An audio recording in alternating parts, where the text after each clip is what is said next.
بسم اللہ الرحمن الرحیم۔ السلام علیکم ناظرین۔ نینوا شہر یہ موصل کے علاقہ کا ایک بڑا شہر تھا۔ یہاں کے لوگ بت پرستی کرتے تھے اور کفر و شرک میں مبتلا تھے۔ حضرت یونس علیہ السلام نے ان لوگوں کو ایمان لانے اور بت پرستی چھوڑنے کا حکم دیا، مگر ان لوگوں نے اپنی سرکشی کی وجہ سے اللہ عز و جل کے رسول علیہ السلام کو جھٹلا دیا اور ایمان لانے سے انکار کر دیا۔ حضرت یونس علیہ السلام نے انہیں خبر دی کہ تم لوگوں پر عن قریب عذاب آنے والا ہے۔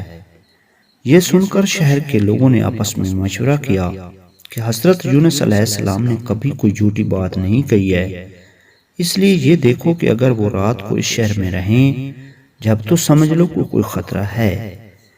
اگر انہوں نے اس شہر میں رات نہ گزاری تو یقین کر لینا چاہیے کہ ضرور عذاب آئے گا۔ رات کو لوگوں نے یہ دیکھا کہ حضرت یونس علیہ السلام شہر سے باہر تشریف لے گئے۔ واقعی صبح ہوتے ہی عذاب کے آثار نظر آنے لگے۔ چاروں طرف سے کالی بدلیاں نمودار ہوئیں اور ہر طرف سے دھواں اٹھ کر شہر پر چھا گیا۔ یہ منظر دیکھ کر شہر کے باشندوں کو یقین ہو گیا کہ عذاب آنے والا ہی ہے، تو لوگوں کو حضرت یونس علیہ السلام کی تلاش اور جستجو ہوئی، مگر وہ دور دور تک کہیں نظر نہیں آئے۔ اب شہر والوں کو اور زیادہ خطرہ اور اندیشہ ہو گیا، چنانچہ شہر کے تمام لوگ خوف خداوندی عز و جل سے ڈر کر کانپ اٹھے۔ سب کے سب عورتوں، بچوں، بلکہ اپنے مویشیوں کو ساتھ لے کر پھٹے پرانے کپڑے پہن کر روتے ہوئے جنگل میں نکل گئے۔ رو رو کر صدق کے دل سے حضرت یونس علیہ السلام پر ایمان لانے کا اقرار اور اعلان کرنے لگے۔ شوہر بیوی سے، مائیں بچوں سے الگ ہو کر سب کے سب استغفار میں مشغول ہو گئے۔ دربار باری میں گڑ گڑا کر گریہ زاری کرنی شروع کر دی۔ جو مظالم آپس میں ہوئے تھے ایک دوسرے سے معاف کروانے لگے، جتنی حق تلفیاں ہوئی تھیں سب کی آپس میں معافی تلافی کروانے لگے۔ غرض سچی توبہ کر کے خدا عز و جل سے یہ عہد کر لیا کہ حضرت یونس علیہ السلام جو کچھ خدا کا پیغام لائے ہیں ہم اس پر صدق کے دل سے ایمان لائیں گے۔ اللہ تعالیٰ کو شہر والوں کی بے قراری اور مخلصانہ گریہ زاری پر رحم آیا اور عذاب اٹھا لیا گیا۔ ناگہاں دھواں اور عذاب کی بدلیاں رفع ہو گئیں۔ تمام لوگ پھر شہر میں آ کر امن اور چین کے ساتھ رہنے لگے۔ اس واقعہ کو ذکر کرتے ہوئے خداوند قدوس نے قرآن مجید میں یوں ارشاد فرمایا ہے، تو ہوتی نہ کوئی بستی کے ایمان لاتی تو اس کا ایمان کام آتا، ہاں یونس کی قوم جب ایمان لائے ہم نے ان سے رسوائی کا عذاب دنیا کی زندگی میں ہٹا دیا اور ایک وقت تک انہیں برتنے دیا۔ مطلب یہ کہ جب کسی قوم پر عذاب آ جاتا ہے تو عذاب آ جانے کے بعد ایمان لانا مفید نہیں ہوتا، مگر حضرت یونس علیہ السلام کی قوم پر عذاب کی بدلیاں آ جانے کے بعد بھی جب وہ لوگ ایمان لائے تو ان سے عذاب اٹھا لیا گیا۔ عذاب ٹلنے کی دعا۔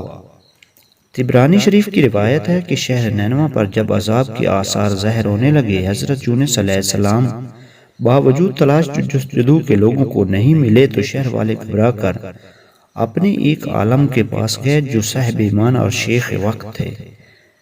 ان سے فریاد کرنے لگے کہ انہوں نے حکم دیا کہ تم لوگ وظیفہ پڑھ کر دعا مانگو۔ چنانچہ لوگوں نے یہ پڑھ کر دعا مانگی تو عذاب ٹل گیا۔ لیکن مشہور محدث اور صاحب کرامت ولی حضرت فضیل بن عیاض علیہ رحمۃ اللہ کا قول ہے کہ شہر نینوا کا عذاب جس دعا کی برکت سے دفع ہوا وہ دعا یہ تھی۔ بہرحال عذاب ٹل جانے کے بعد جب حضرت یونس علیہ السلام شہر کے قریب آئے تو آپ نے شہر میں عذاب کا کوئی اثر نہیں دیکھا۔ لوگوں نے عرض کیا کہ آپ اپنی قوم میں تشریف لے جائیے۔ آپ نے فرمایا، کس طرح اپنی قوم میں جا سکتا ہوں؟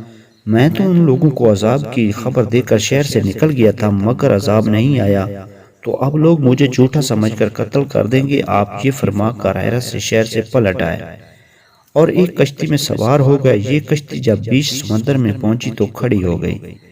وہاں کے لوگوں کا یہ عقیدہ تھا کہ وہی کشتی سمندر میں کھڑی ہو جایا کرتی تھی جس کشتی میں کوئی بھاگا ہوا غلام سوار ہو جاتا ہے۔ چنانچہ کشتی والوں نے قرعہ نکالا تو حضرت یونس علیہ السلام کے نام کا قرعہ نکلا۔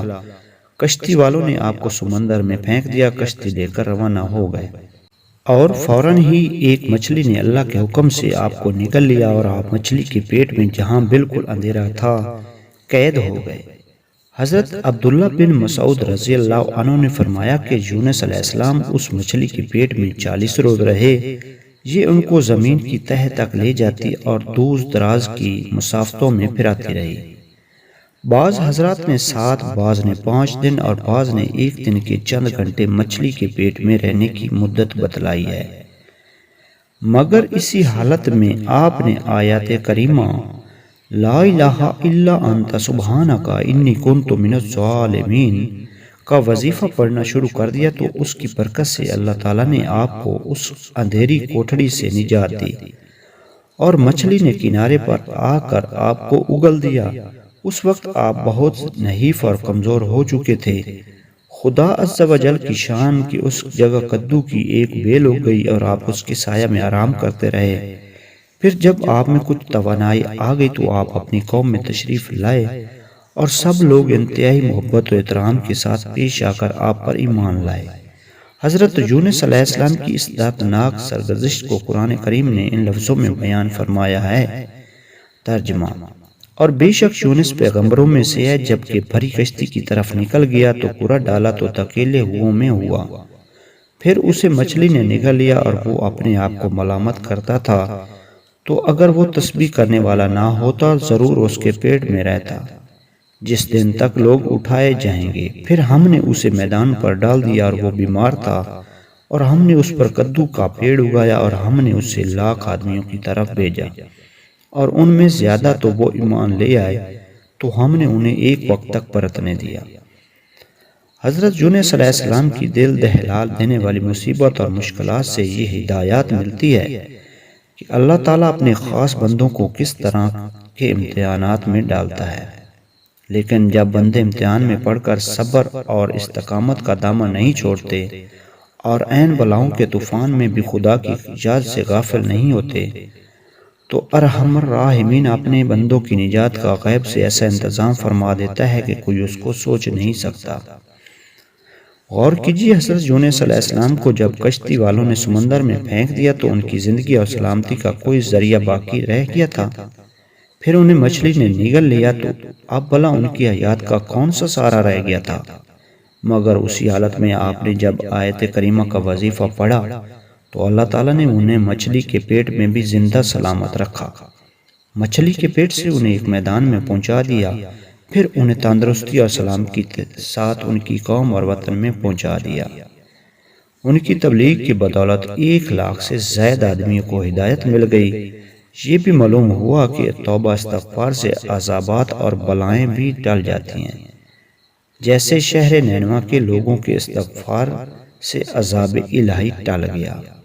ناظرین، اگر آپ کو یہ ویڈیو پسند آئی ہے تو آپ لوگ ویڈیو کو لائک کرنے کے ساتھ ساتھ دوسرے لوگوں تک اس ویڈیو کو شیئر ضرور کیجیے۔